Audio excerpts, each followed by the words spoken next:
Madame, Monsieur, bienvenue à cet entretien du jour. Tombé dans la marmite politique à 18 ans, le libéral radical Corentin Jeanneret préside aux destinées de la commune de Saint-Imier depuis le début de cette année.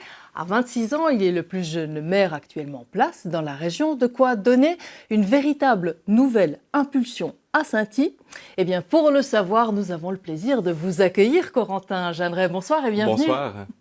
Alors, je le disais, 26 ans, vous êtes jeune. Alors, votre jeunesse, tout le monde en parle, sauf vous. Vous n'en avez pas du tout fait vraiment un argument politique dans votre parcours. Pourquoi ? Parce que vous sentez déjà un vieux de la vieille ? Non, alors effectivement, depuis que je fais de la politique, maintenant ça fait un moment, j'ai commencé en 2015, donc je suis déjà presque un vieux politicien de par l'expérience, mais ça a été un argument peut-être quand j'ai commencé, puisque effectivement j'avais tout juste 18 ans, j'étais encore au gymnase, donc il me semblait que c'était important, mais je crois qu'on ne peut pas surfer toujours sur la même tendance ou la même vague. Et puis il faut aussi dire que dans la dernière campagne à l'élection à la mairie, je n'étais pas le candidat le plus jeune, donc...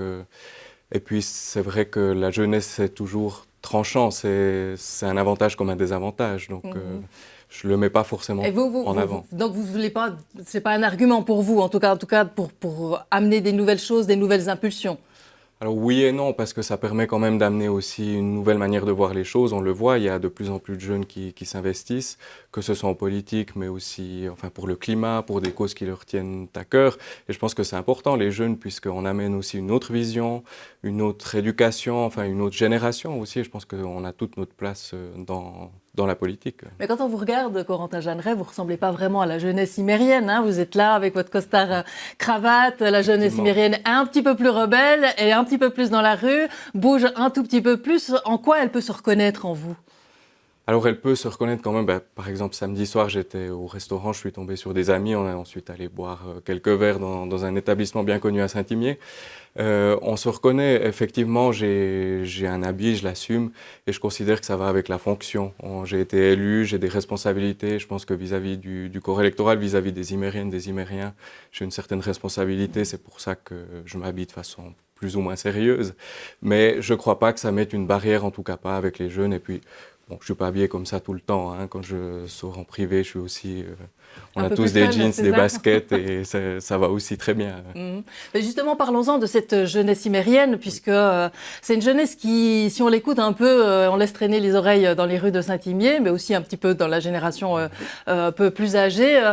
Beaucoup disent que Saint-Imier se meurt un peu, quoi, qu'il ne se passe pas grand-chose, et puis que cette ville, ou cette commune en tout cas, ne bouge pas, et qu'elle est plutôt dans une espèce de no man's land pour l'instant. Qu'est-ce que vous répondez à ça ? Alors je crois qu'on peut, c'est comme ce verre, on peut le voir à moitié plein, à moitié vide. Moi je suis plutôt optimiste, je le vois plein et même bien plein. Je crois qu'effectivement il y a eu quelques soubresauts par le passé à Saint-Imier. Avec la jeunesse, on a aussi la commune mis en place des solutions. Et je crois que maintenant, de manière générale, ça se passe mieux dans les espaces publics, sur l'esplanade, à la gare. La situation va quand même bien mieux et je crois qu'il faut aussi le relever. On peut y répondre à ce besoin de la jeunesse de vie, en fait, d'avoir des choses à faire à Saint-Imier. Alors effectivement, c'est souvent ce que les jeunes, puisqu'on les a rencontrés plusieurs fois, les autorités, puis moi, de par mon âge, j'ai aussi des contacts avec eux. Donc c'est vrai que ce qu'ils nous disent, c'est oui, Saint-Y, c'est un peu mort, il n'y a pas grand-chose pour les jeunes, il y a pour peut-être les gens un peu plus âgés, mais c'est vrai que les jeunes ne vont pas forcément au restaurant, ils ne vont pas forcément dans des bars. Ils n'ont pas les moyens en tout cas. Ouais. Voilà, c'est aussi effectivement une question de moyens, ils sont en formation. Donc ça, ce qu'on met en place, on a un travailleur social hors mur qui fonctionne maintenant, qui est sur le terrain, donc qui va avec ces jeunes, qui est aussi un jeune, donc il peut aller avec eux, discuter, peut-être désamorcer certains conflits. Donc ça fait partie des mesures aussi qu'on a mises en place. Et on a aussi des discussions, il y a le Parlement des jeunes qui a été mis en place aussi l'année passée et qui prend de plus en plus d'importance, qui organise des événements et qui vraiment fédère, je dirais, cette jeunesse et met en place des événements pour les jeunes puisque c'est peut-être ce qui manquait par le passé à Saint-Imier. Alors vous avez glissé de votre siège de conseiller municipal à celui de maire assez facilement, je crois, de manière assez naturelle. Qu'est-ce qui vous a le plus surpris, on va dire, dans votre nouvelle fonction maintenant en tant que maire ? Alors, il y a plusieurs choses, mais effectivement, c'est la charge de travail. Bon, en étant au conseil municipal, je me rendais bien compte de ce que c'était mon mandat de conseiller. Mais c'est vrai que le maire, on le croise fréquemment, mais on n'est pas toute la journée à ses côtés, donc on ne se rend pas compte de tout ce qu'il y a à faire. Effectivement, il y a une très grande charge de travail. On est défrayé ou payé à 50%, mais en tout cas, moi, je ne me satisfais pas de dire j'ai fait mes 50%, merci, au revoir. Je reste, donc je suis Vous êtes plutôt... quelqu'un qui travaille beaucoup vos dossiers, hein. Vous voulez lire absolument chaque ligne de chaque dossier. Alors peut-être pas chaque ligne, mais c'est quand même préférable puisqu'après on doit quand même répondre et assumer ces dossiers. Donc il faut être formé. Donc effectivement, peut-être j'ai à cœur de faire les choses très bien, trop bien, je ne sais pas, mais en tout cas très bien. Donc ça prend du temps, mais c'est plutôt un 70%. Mais je ne suis pas là pour compter des heures ou pour me mettre en victime. Je savais dans quoi je m'engageais aussi. Donc voilà, c'est quelque chose qui me paraît Mais important. cette charge de travail vous a quand même un peu surpris. Oui. Et puis après, sur une note peut-être plus légère, il y a aussi toutes les signatures qu'on doit faire, puisque la commune ne peut être engagée que par la signature du maire et du chancelier, ou bientôt de la chancelière. Donc effectivement, ça prend un temps quand même tous les jours. Il y a des dizaines de demandes. Il faut tout signer, du contrat de location ou pour les poursuites. Enfin, toutes ces choses-là doivent être signées. Ça montre l'importance de cette fonction. Vous êtes député maire, hein, vous cumulez les deux choses, c'est-à-dire que vous travaillez aussi à Berne, vous représentez en tout cas votre commune et la région à Berne. Pour Saint-Imier, justement, qu'on qualifie encore un peu de zone un peu morte et qui est appelée à devenir la plus grande commune après le départ de Moutier, est-ce qu'il y a vraiment un rôle fondamental que vous avez envie d'assigner à cette commune de Saint-Imier ? Alors oui, je crois que Saint-Imier, voilà, avant c'est Moutier qui assumait cette casquette, mais maintenant ils ont choisi un autre destin.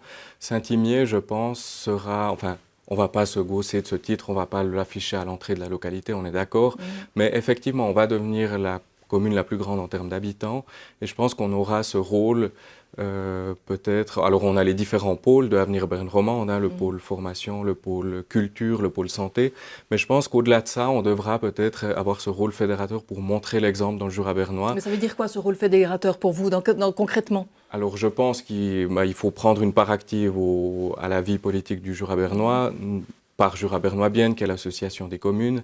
Et je pense qu'il faudra montrer l'exemple quand il y a des décisions qui doivent être prises.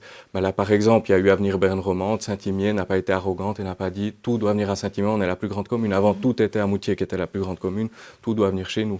Je pense qu'on doit montrer cet exemple aussi vis-à-vis des autres communes et on doit assurer une certaine unité au Jura bernois, au Grand Chasseral, pour éviter voilà, tout ce qu'on a déjà vécu par le passé.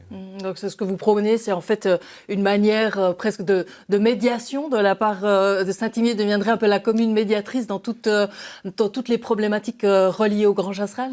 C'est un peu la vision que j'ai, où effectivement on sait qu'on est scruté, les autres plus petites communes, notamment dans le Vallon, regardent beaucoup à ce qu'on fait, et je pense que c'est là qu'on doit montrer l'exemple, collaborer avec Jura bernois Bienne, avec toutes les instances qui font vivre le Grand Chasseral, et je pense qu'on a cette fonction-là de modérateur, de fédérateur.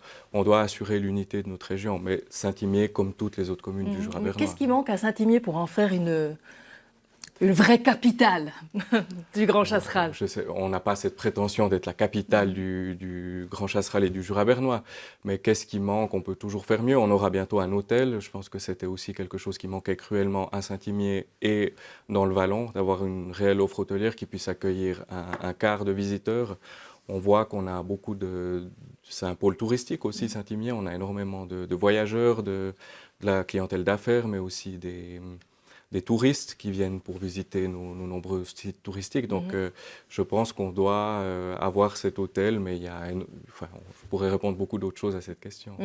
Mais s'il vous fallait une chose que vous auriez envie qu'il soit réalisée très rapidement à Saint-Imier, parce qu'on arrive déjà au terme de cet entretien, ça serait quoi?